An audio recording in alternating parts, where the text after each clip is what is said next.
Sabihin mo kung anong gusto mo. Yung hindi ginagawa ni Mrs. gagawin ko.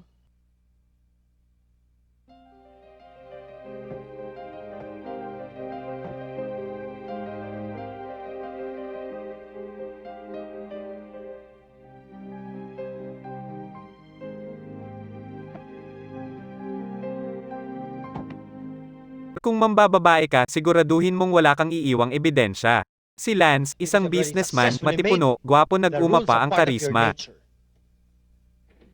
Are you ready? At Lyra, isang career woman na asawa ni Lance.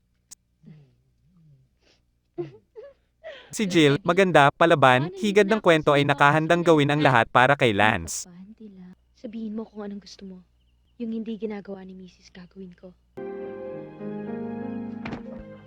Nalaman ni Lyra ang pagtataksil ng kanyang asawa at pinalayas niya ito sa kanilang tirahan. Ito ang hinihintay ni Jill at umaasang magkakasama sila ni Lance. Sa bahay.